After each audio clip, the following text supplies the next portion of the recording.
My name is Jessica Siders, and I am the curator here at the Athens County Historical Society and Museum. Okay, so now I am going to introduce Dr. Katherine Ziff. Katherine is originally from North Carolina. She came to Athens in 1998 to begin her PhD in counseling, and according to her, she was immediately, like the day she got here, was drawn to the buildings up at the asylum and took her son, Ben, who is just a little guy, up on a walk up there. Yeah, now he's a big guy. To see the beautiful buildings. And when it came time to write her dissertation, that was the research topic that she chose, the history of the buildings and the treatment that the patients received there. Katherine has a master's degree in public policy from Virginia Tech. She has a PhD in counseling from Ohio University, and she spent many years as both a teacher and a counselor in the public schools all across the country. She is now an assistant professor in the Department of Counseling at Wake Forest University, but she still maintains a home in Athens and is here in the springtime when it's lovely and green and leafy. Through her research into the personal stories of the asylum, the people who lived there, the people who built it and who worked there, she has become one of the community's leading voices on the preservation of the building and the grounds. And so I am very pleased to introduce Dr. Katherine Ziff to you. Thank you. Wow, and what an array of things you have going on here at the Historical Society. That's great. Yes. So, I did move here with my family in 1998, and we stayed at the Ohio University Inn. And my husband was out interviewing, and I took my son just out the door of the OUN. First thing I did was ask. We'd come from a large, sort of urban area, and I asked at the front desk, "Is there a science museum or performing arts center or anything like that where we could go, or a children's museum?" And at that time they looked at me and pointed to the playground next door. I said, okay, we've come to the right place. And so we went outside for a walk, and we walked up through the trees, up through a path that leads up to the asylum, and there was a bicycle race going on around the asylum, rattling along the bricks. And I just wondered, what was this place, this enormous old brick place? And 2 years later, when I was looking for a dissertation topic, my mother suggested to me, why don't you study the history of that old asylum up on the hill? Because that brought together my interest in history and biography, as well as mental health. I've been a school counselor, actually, for the last 7 years, left before leaving for Wake Forest, in the Athens city schools at the Plains Elementary, Morrison, and East. So it's really nice to be back. So right now we have homes in both places, Athens and down in Winston-Salem. So today I'm going to share some things about moral treatment, sort of the original period, or the beginning period of the asylum, 1867 through 1893, and then touch briefly on some of the points beyond. And then we'll have a chance for questions. I want to say a word about archivists and the Athens County Historical Society, the Historical Society in Ohio, and the Alden Library's archives on when you're doing this kind of archival research in the old records, the asylum records, in all the different files, the archivists are your partners and your friends in this kind of research. They're the ones who will help you find things. They're the ones who'll be excited when you find something. It's very solitary work, going through all the papers. And so our archivists and curators like Jessica are just invaluable, wonderful partners in research, and I think sometimes sort of the unsung heroes of so many things that happen in the way of research. So, moral treatment. So I have some photographs throughout in here, ones that are in the public domain. Some of them are from the Historical Society's collection, also from the OU Library, the Mon Center for Archives and Special Collections, Doug McCabe, and my spouse, Matthew Ziff, whom I pressed into service at the last minute to take some up-to-date pictures that we needed. So we want to go way back, 5,000, 7,000 years, and just give some snapshots of a context for mental health care in the Western world. Moral treatment, which is the system under which our asylum was built. Talk about our asylum and moral treatment, and then a little bit on post-moral treatment years at Athens. So what causes mental illness and what shall we do about it? That's a question that then drives or creates the meaning that we make of mental illness and how we treat of it. And the answers change over time. In the 20th century, we got a third question, and that is there such a thing as mental illness, or is it socially, politically, or financially constructed? So that's a third kind of question that comes in. We started getting that question around the 1960s. Early, very, very early beliefs about mental illness. Some of the treatments were things like trepanning, 5000 BC, when holes were drilled to let out the evil spirits that were plaguing someone. You hear a voice inside your head. You had no knowledge of a diagnosis like schizophrenia. Let's drill a hole and let the evil spirits out. And you see these very ancient references to mental illness. The Lord will smite me with madness. The Hindu demon Grahi, she who seizes, is a reference to seizure disorders, which were categorized, they're thought of for a long time as a mental illness before we sorted that out. In Greece, we had the rise of Asclepian medicine, the Asclepian temples that were based on a consciousness of nature and community. They were built, the Asclepian healing temples were built far from towns, at freshwater sources with views of the sea, healthy diet, pure water, music. Orpheus was part of that healing movement. Sleep and dreams, social interactions, prayer, and body work. Some of these things are elements that carried through 2,000 years ago, 2,000 years forward into the moral treatment, and indeed some of the adjunctive complementary kinds of healings that we do today. So that was based on the work of, let me go back to Asclepius. Asclepius was he's shrouded in legend, but was an actual living human being, and was said to be the son of Apollo and just an ordinary mortal woman. So, and he was a healer. His you can see here, the caduceus was his staff, was his symbol with a snake on it. It was said that he would transform himself sometimes into a snake so he could travel down the dusty roads very fast to where he needed to go. And part of the methods in the Asclepian temples after Asclepius died, he was actually put to death. It's all shrouded in legend, but he was said to have been put to death for raising the dead. And he was said to have been trained by Chiron, the centaur, ancient wisdom. But the temples one of the features was sleep and dreams, and you would come if you had a mental illness or a physical illness. You would sleep in a sleep chamber, and the priest would come and you would relay the dream that you had, and then the priest would interpret that dream, and your treatment, selecting from among these things, would be so. Sometimes it was just the grace of the god Asclepius who provided healing. As a school counselor, lice is something that was always on my consciousness, and lice, all the things that happened around lice.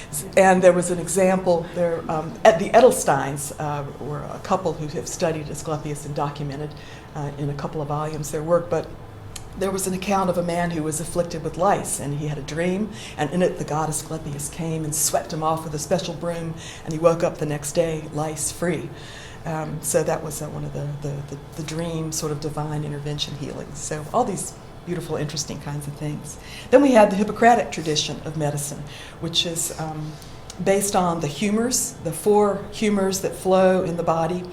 And so there were bodily fluids that needed to be in balance for you to be well mentally and physically. And they could be influenced by the environment, the weather, or the food. And so your treatment would be based on how to adjust these humours that flowed in the body. Air, water, earth, and fire. So too much or too little might result in either mania or melancholia, which are names for mental illness that persisted through the 19th century. And then there were medical treatments, bloodletting, special diets, exercise, lifestyle change. So both of those methods of healing existed for some time. Then we came to medieval Islamic and Christian medicine in the West. There was herbal medicine, leeching, mixed in with folk beliefs, magical remedies. And then we had the coming of Christian madness. Mental illness is defined in the early Christian tradition, or the more medieval period, mental illness was a battle for the soul, and mental illness was the result. Derangement was believed to be diabolical, schemed by Satan, distributed by witches and heretics. And so treatment would be to ask for masses, to be said for you, or to make pilgrimages to holy sites. Care was provided in monasteries or at home as best people could. And I can talk about St. Infinite in a minute. So we had the witch burnings, which were connected with the thought that witches carried and infected people with mental illness or physical illness. It's one of the offshoots of what we believed about what caused mental illness. And so one of the treatments was, let's get rid of the witches. And then we had the asylums. These are the monastic asylums. This one, the painting is one of Van Gogh's paintings of the asylum at Saint-Remy, where he was treated from time to time in southern France. Many beautiful paintings, and he painted the gardens there. Care was mostly, up until really the 1600s and the rise of asylums, a domestic responsibility, family care. Often people were neglected. Going back to Plato, if a man is mad, he shall not be at large in the city, but his family shall keep him in any way they can. So it's family responsibilities.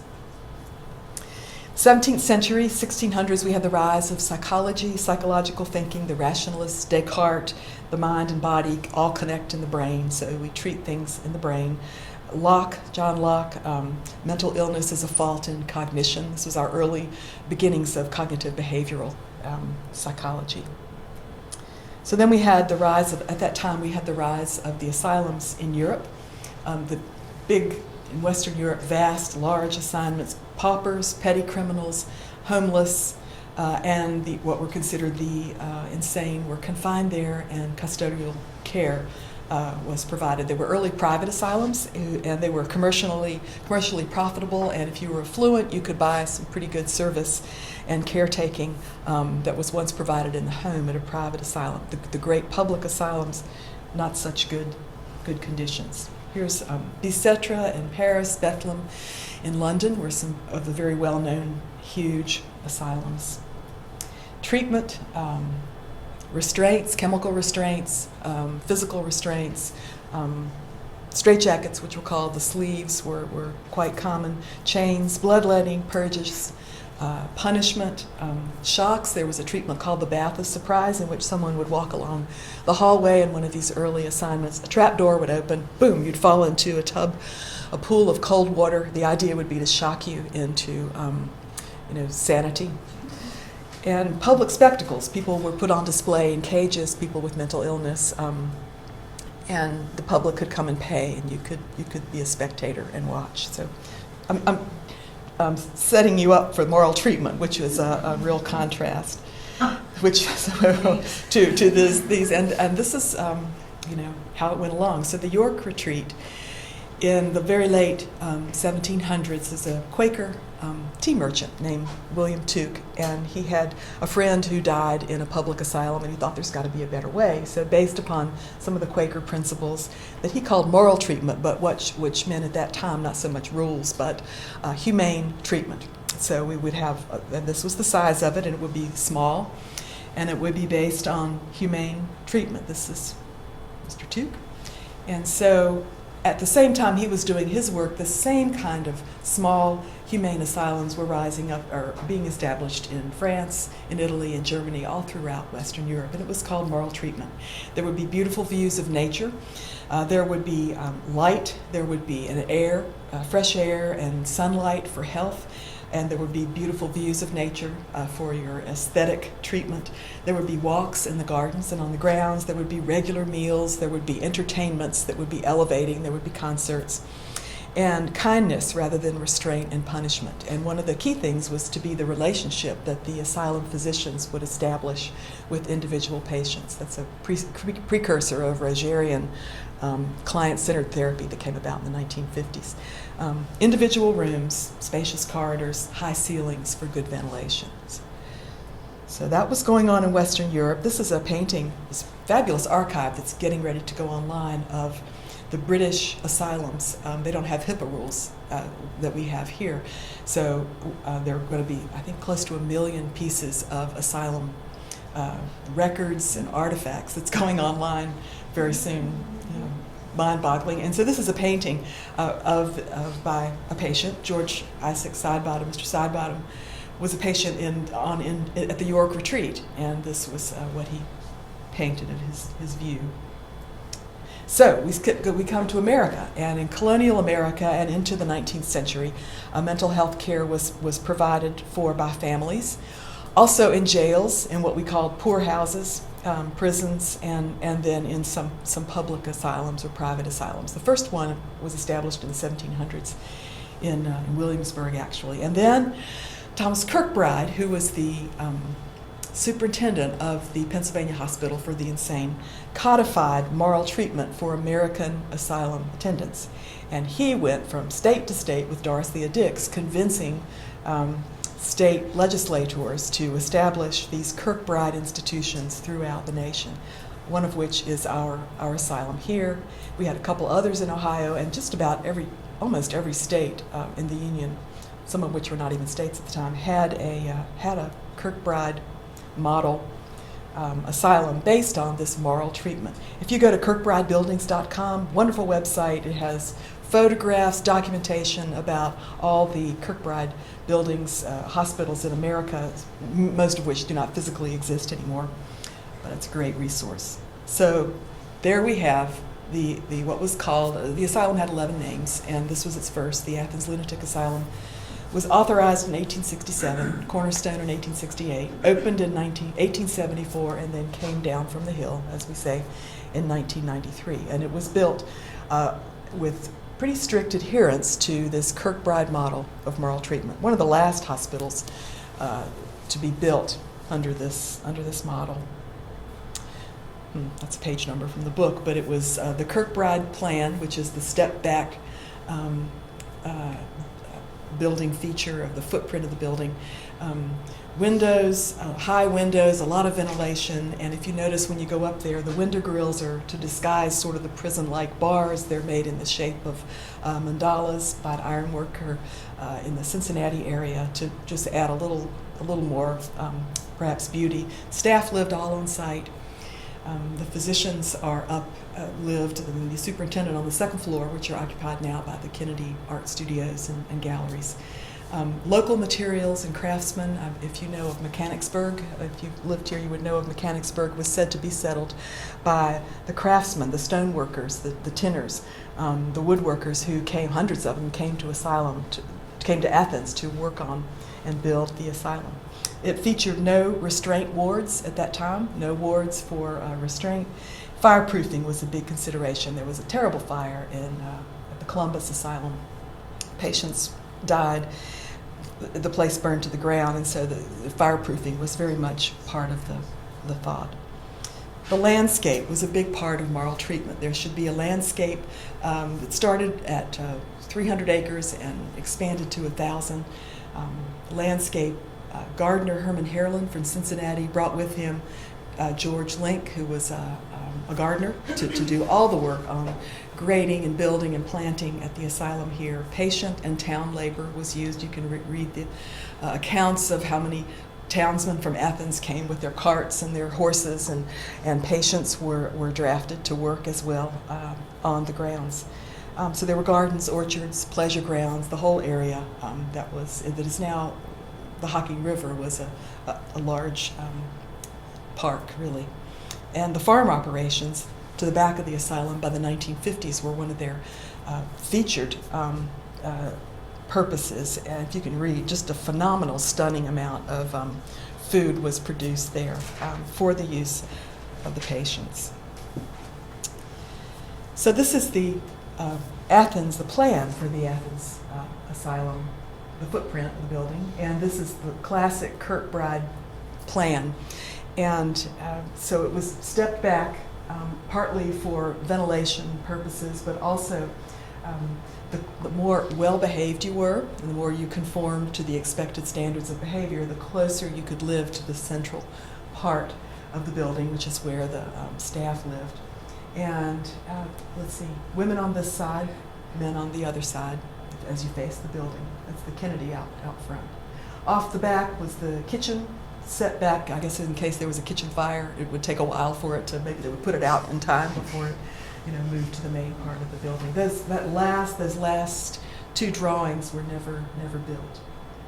So that's the classic Kirkbride plan. Here's a lithograph, I think, of the elevation as it was to look. And you can see, if you know our topography here in Athens County, it's like this, and and you can see how smooth and how much work it took to smooth that out. They had to use dynamite and horse-drawn carts to create that landscape. There's another version. That's the original landscape plan, which Alden Library has a copy. You might have one in the collection here as well. I'm not sure.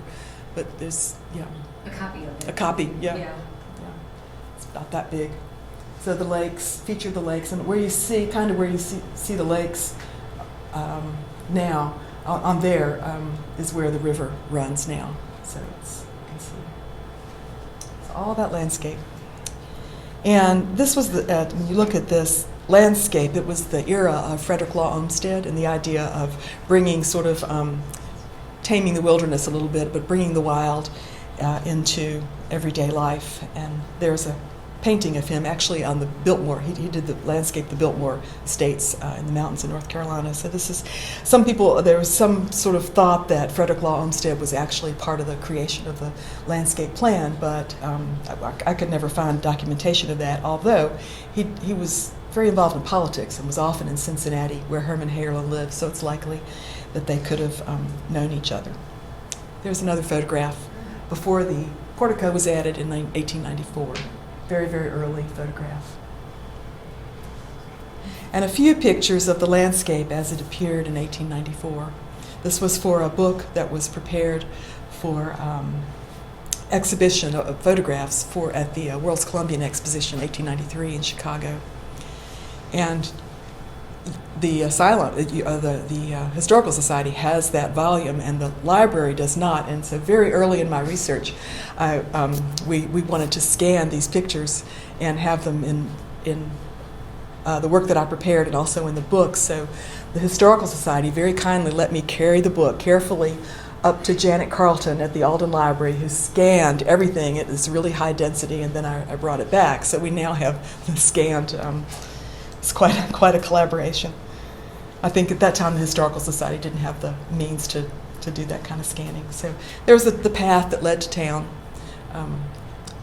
In the 1890s, 800 to 1,000 patients lived on site, as well as probably about 100 staff. And so there was a tremendous amount of coming and going. It was a huge economic stimulus for the town. Here's men out for an airing. Of course, these are posed pictures that are going to a World's Fair. The lakes, which is my understanding and is also documented, were used by the town for a recreation resource. A couple of greenhouses. Part of the moral treatment was that there would be fresh flowers, in bowls throughout. And here's a early view of one of the cottages, the spring, more lakes. This is the ballroom where entertainments would be held on Sunday afternoon, concerts, theater productions, and the town people were invited as well. And it was for the elevation of the edification, elevation of the patients. Some of the murals, that ballroom burned the 20th century, and it's blocked off now, but Doug McCabe somehow got up in there with his camera and took some pictures. All the wood. If you go up to the Kennedy, just notice all the woodwork that's all throughout, and also the tile floors. Landscape again. Women out for an airing. There's a carriage coming along. That would have been just when the portico was built. So that one. These are the hallways. It's kind of hard to get access there now, but if you know any graduate students in the School of Art, they have studios up on the 3rd floor of the men's wing, and you can go up there and see they're using the patient rooms unrenovated as a studio space, and then you can see the big railroad hotel style hallways. And then another view of the landscape. So the grounds were a community resource. And then going back to its origination, imagine Athens post-Civil War. It was a barter economy still. There wasn't a whole lot of cash flowing. The university was shrinking. In 1872, there were 55 enrolled and 7 graduates. And so the town was kind of losing had not much economic base. There was an attempt to have Athens, Ohio University declare the land-grant college and receive all that funding.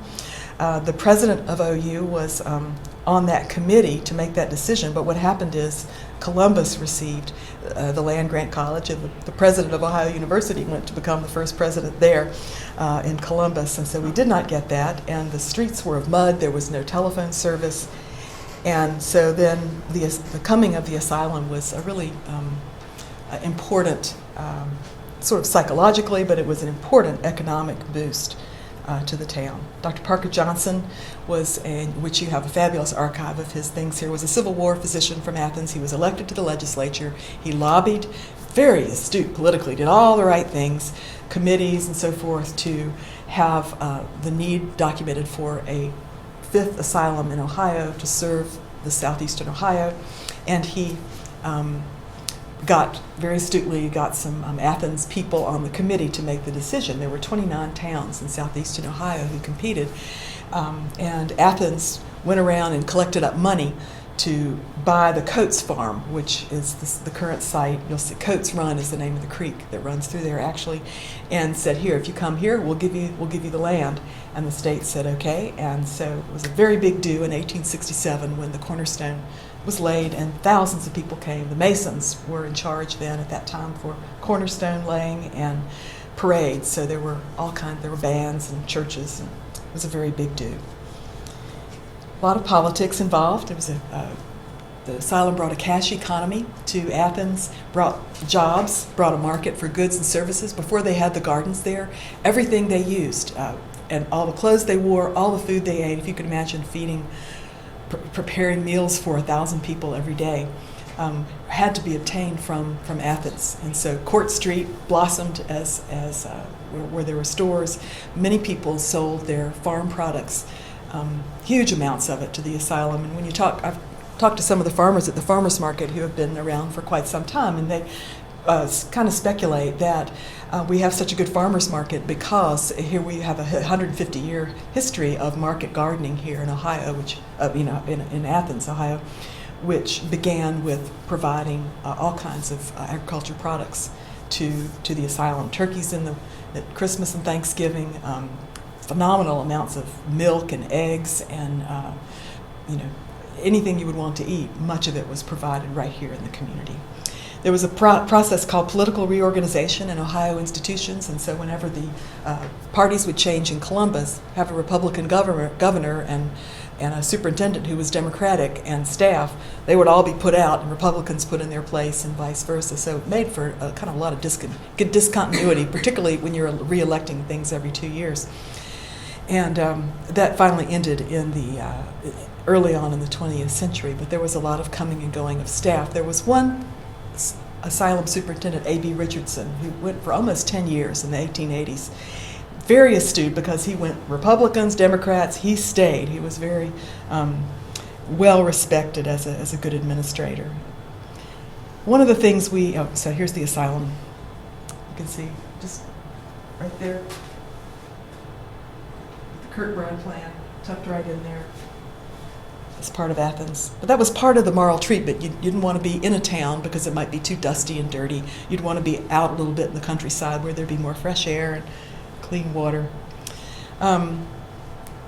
So when you think of, put put the asylum in the context of sort of national politics, Rutherford B. Hayes was governor at that time, and he oversaw the construction of the asylum. He made several visits here to Athens and went to meetings here, political meetings. And then at the end of the moral treatment time, William McKinley was an Ohio governor, but he was president then, and he brought A.B. Richardson, this astute asylum superintendent, astute politically, to Washington to be the superintendent for St. Elizabeth's. And he astounded the political establishment by getting the Congress to allocate unanimously $1 million to update and add to that hospital, St. Elizabeth's, in the 1890s in Washington. So St. Elizabeth's is where Walter Freeman, the lobotomist, worked in and out of, and truth serum was also invented there. 20th century things, psychology brought us. So just thinking of all the caregivers that were required to take care and look after patients. Just a quick segue into one of the arguments in asylum. And why did asylums come about to begin with? Was it for humanitarian reasons, or are we simply trying to control people, round them up, keep the peace? Well, the answer is both. And tremendous amount of suffering was relieved. There was an event, the Long Depression in the 19th century, there were read many examples of men who were despondent, suicidal, depressed about losing their money and their businesses. Post-traumatic stress disorder is what we call it now when you read accounts of former Civil War soldiers being hospitalized, women exhausted from all kinds of things. And then so much treatment and much help for people. There was also social control. Tramps, homeless men were considered a great threat to the social order. They were hospitalized. They'd usually find a way to leave in the spring when the weather got better.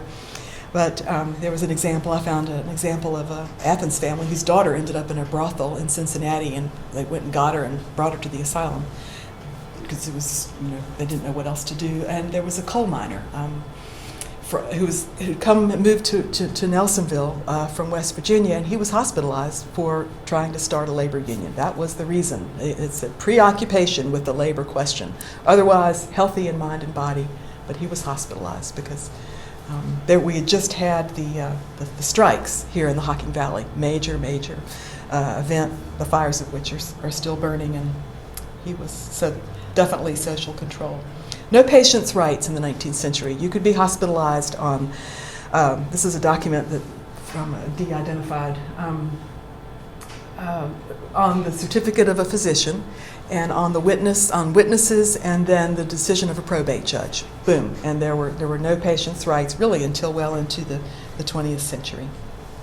So all these documents are housed up there. Here's a photograph of patient carvings on the windowsills up there in the limestone, the Ohio limestone. If you can have a friend in the School of Art, you can go up. You can go up and see all those windowsills are preserved, covered like that. That's a project for somebody. Document all those windowsills.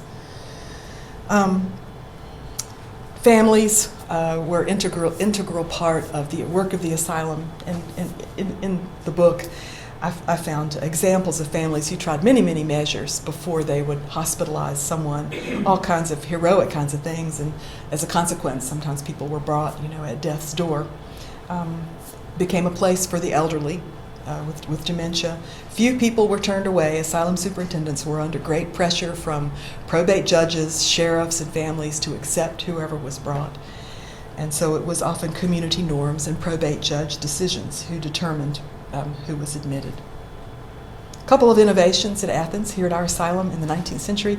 The first female public asylum physician in America. I'll show you a picture of her in a minute. And the first congregate dining facilities in America. Up until then, it was a matter of trying to get the food hot to the wards, but they built dining rooms in the back, which you can still see today, and you could go there for your meals instead of. That's Dr. Agnes Johnson. She was from Ohio, and she was hired by Superintendent Richardson. I've read her admission documents before she became an asylum physician, and they were very well written. They're very detailed, very thoughtful.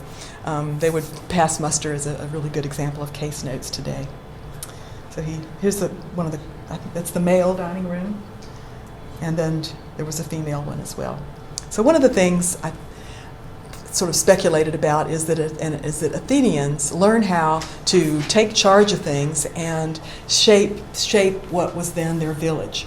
By getting the asylum, it was the committee and the people of Athens who banded together and put out money and were led by some local business groups to get the asylum here. And so Athens learned how to band together and do this. It was a committee of Athens citizens who got the state tax in 1896 to establish and support a normal school here at McCracken Hall. The College of Education would be supported forever, by a state tax, and so that brought more students and more prosperity to the village. And then got the state-funded normal school later. There's McCracken. And we also had at one time a state institution, the Children's Home, which is where the Child and Family Services is now. You can see that's East State Street. Well, you can see Elmwood. It's just across from the interchange and the sewer plant. But that used to be an extensive children's home that was on both sides of the street there. Again, a state agency that the town was able to get. Post-moral treatment, just a real quick zip through here. Latter part of the 19th century, psychiatry began to move out of the asylums. Asylums were no longer the headquarters, the place where the cutting-edge psychiatric work was done. It began to be neurologists and research lab-based medicine for psychiatry. And we had a new plan. It would be the cottage plan. So when you go up to the ridges, you'll see those they sort of look like the outbuildings. That was very specifically made.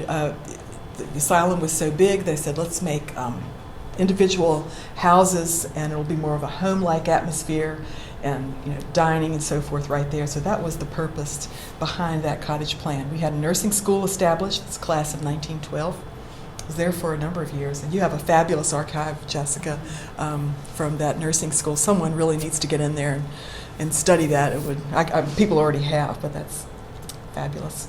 Oh, the asylum, lots and lots of comings and goings with the community in the asylum. The 4th of July celebration for the town was held up there for years. And this is a spoon race or something. That's what it looks like, a spoon race. There were speakers and bands for everyone. I was been told by some old timers, this is at Electric Lights. By the way, the first telephone line in Athens was from the asylum to the drugstore. Ordering medicine back and forth, and they could pick it up. But the electric lights on the illuminated the sign, and I'm told that in the early days that people would bring their families down in the evening and watch the lights turn on. That was the excitement. Like when I was growing up in eastern North Carolina, they'd take us to the little airport and we'd watch the planes take off, and that was sort of along those lines of seeing new things happen. I forget which year that was, but that was an early 20th century flood, and the asylum opened its doors for the people who were displaced by the flood until they could get somehow back on their feet. We saw a whole progression of things in the 20th century. The water treatments, which if you read them, they're sort of like spa treatments, the wraps, needle showers, salt wraps, electroconvulsive shock therapy was a treatment, and we still have that that exists today, and they've got it, the dosages maybe a little bit moderated. The huge agricultural undertaking at the asylum, then the Walter Freeman years of the lobotomy. He was the physician who traveled around to state asylums giving lobotomies until finally he was defrocked. His license was revoked.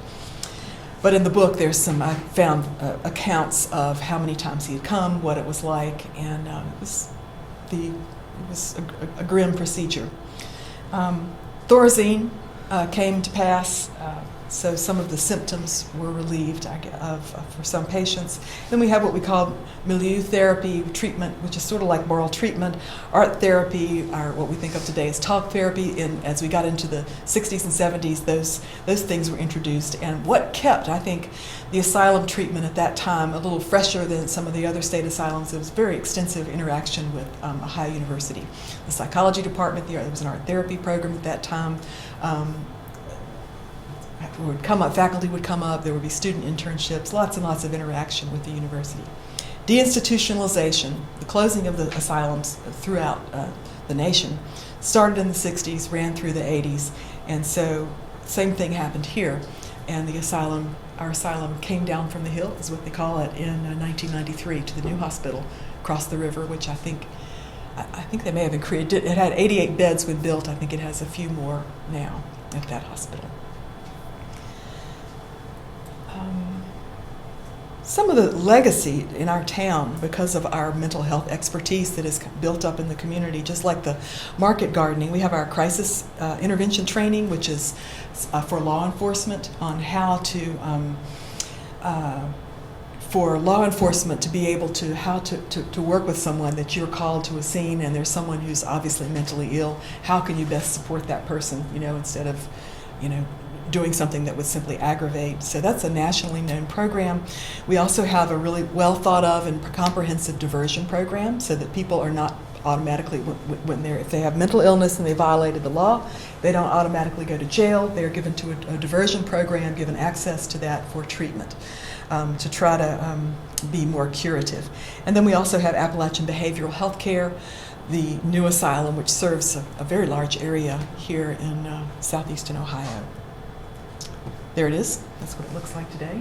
And if you can go inside, they have it kind of evokes some of the moral treatment asylum design. There's a lot of light. There are wide corridors. It's spacious. There is some very beautiful arts and crafts on the walls. So it has actually feels, it's kind of reminiscent. A lot of university asylum partnerships throughout the 20th century. It was a program, some of you may even know people or have been one, a residential program for students, free room and board. If you would spend time every week talking with patients, being a companion. Patty Mitchell, Passion Works, was one of those students that helped spark her interest in working with adults with developmental disabilities. Marching 110 was always going up and playing, marching up the hill, playing for patients coming back down. And so now it has been repurposed.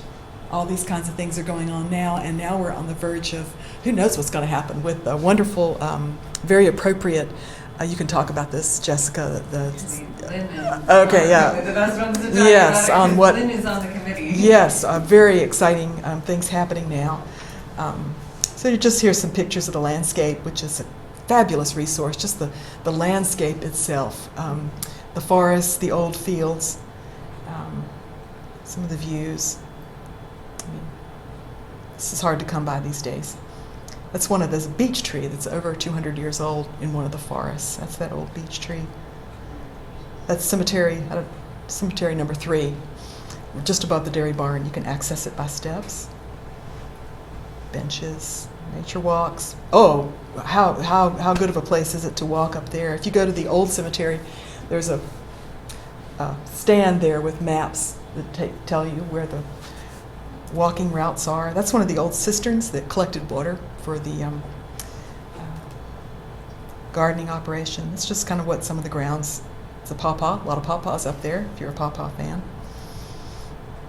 Milkweed, which the Latin name for is Asclepius. So I like to think of how when Asclepius was doing his work in Greece 2,000 years ago, actually the Edina had mounds being built in that area up there. There was a mound actually right by the dairy barn, and it was considered sacred ground 2,000 years ago. So I like seeing that tie-in with the milkweed. Cemetery 2. I'd get a lot of correspondence every month from people all over the country with some affiliation, and this is a man who wanted me to take a photograph of his uncle's grave and send it to him in St. Louis because he couldn't travel anymore. And that's one of the last apple trees up there. I don't think it's blooming anymore, but I got that photo a few years ago. So Ora Anderson, who was instrumental in his spouse in saving the dairy barn, had this to say about the healing landscape up there. Old woods, open fields, pasture land, some of the most beautiful land we've got left in the Athens area is located up there. So, and this is just some notes about how many elements of moral treatment today we implement and we bring in as complementary kinds of health and healthcare design, restorative landscapes, huge topic in medicine, and we have a whole slew of nature-based counseling and therapy, and the research is just coming out, every week really on moral treatment kinds of ideas. And I have a blog in which I try to keep up to date with some of the things happening up there, and post pictures so you can see it there. Okay. So we have time for if anyone has a question or comment or reflection or recollection, if you would share. Can you say something more about Kirkbride? Did he become a millionaire? Was he nationally really honored? Well, he didn't become a millionaire. He's pretty much stayed an asylum superintendent, and he traveled. He's one of the people probably in his lifetime, like Van Gogh, and now it's the Kirkbride plan. But he remained as superintendent of the Pennsylvania Hospital, I think, and he distinguished himself among asylum superintendents for developing that. He actually married one of his patients, a former patient. I guess the boundaries were looser then than they are now. So he kept on at that post. And I think Dorothea Dix was incredible, strong person. She swept him up in her tour of the nation and the state legislators.